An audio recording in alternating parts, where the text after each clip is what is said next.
If I tell you I'm good, probably you will say I'm boasting. But if I tell you I'm no good, you know I'm lying. Yo, what's good, Boxing Talk family? It's your boy, Dr. Boxing Talk, back for another YouTube video. Anger, man. Yes, sir. Yes, man. But I know what time it is. The doctor's in the house, man. So check this out.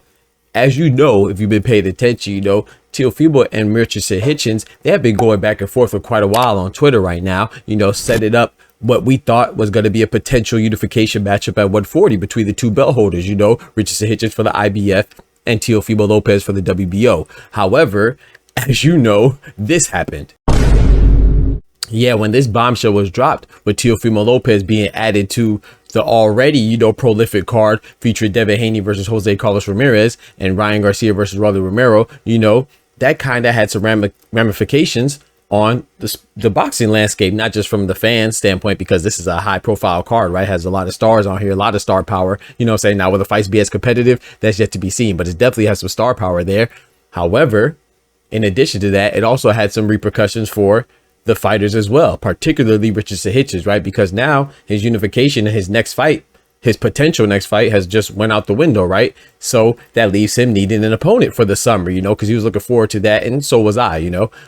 Well, this is where George Kambosos comes in. And, you know, George Kambosos, he's been going back and forth with a lot of fighters, most recently Tank, you know, and before that was Teofimo himself talking about a rematch, and then also Richardson Hitchins, you know, but that kind of quieted down and died down quite a little bit. But now, you know, it seems to, it may just pick up some speed again, you know, because he seems like a viable option, and we may just get Richardson Hitchins and George Kambosos, because Eddie Hearn has even admitted himself, he's like, man, you know, that may be the next fight, you know. So George Kambosos, assuming that he beats his next opponent, you know, then that's a viable option for Richardson Hitchins and George Kambosos, especially that fight would be easy to facilitate since they're both on Matchroom, you know what I'm saying? So Eddie Hearn can really make that happen. However, the caveat is that, you know, it's contingent on George Kambosos beating his next opponent in Dad Yodan, you know, the veteran fighter who's been in the ring with the likes of like Chris John and Anthony Crawler.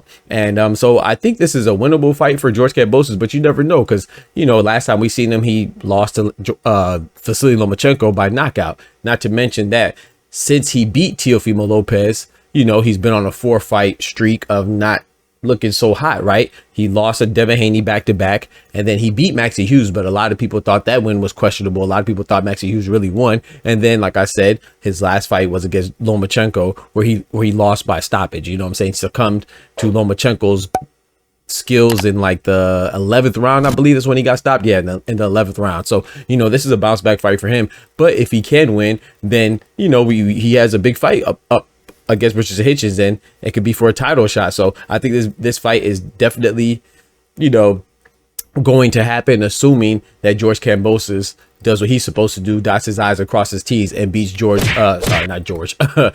beats Yordan, you know what I'm saying? Which I think he can beat Daud Yordan, the Indonesian fighter. So y'all let me know what y'all think about that. I pretty much think that George Kambosos and Richardson Hitchins is a good fight for Richardson Hitchins' first title defense is beating Liam Parle. However, we can't forget that tonight Subra Matias is fighting Gabriel Golas Valenzuela, and that's for an IBF title eliminator too. So how the tables have turned, right? Because not too long ago, Subra Matias was the title holder and Richardson Hitchins was a mandatory, and now a flip-flop that if Subra Matias wins, again, of course, it's dependent on Subra Matias beating Golas, which is no easy task, but if he does win, then the shoes have basically flip-flopped, and now Subra Matias could be the mandatory while Richardson Hitchins is the champion. But I think that George Kambosos and Richardson Hitchins will be a good fight for both fighters. But I think if Richardson Hitchins wins, then I think that doesn't bode well for, well, it doesn't bode well for either one of them. But if Richardson Hitchins wins, I think that would be the nail in the coffin for George Kambosos. I like George Kambosos a lot, man. He's funny and charismatic, so I always rock with George Kambosos. But I do think that him taking another loss, especially to a guy that's very similar in style to Devin Haney,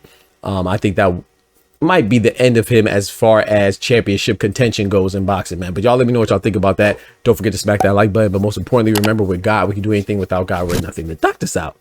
Peace. From the hood to college, both worlds they had to meet. 6 degrees between us, so cold we're about to freeze. But we're Florida boys, hot takes, we bring the heat. We're moving the culture, the engineers to the streets.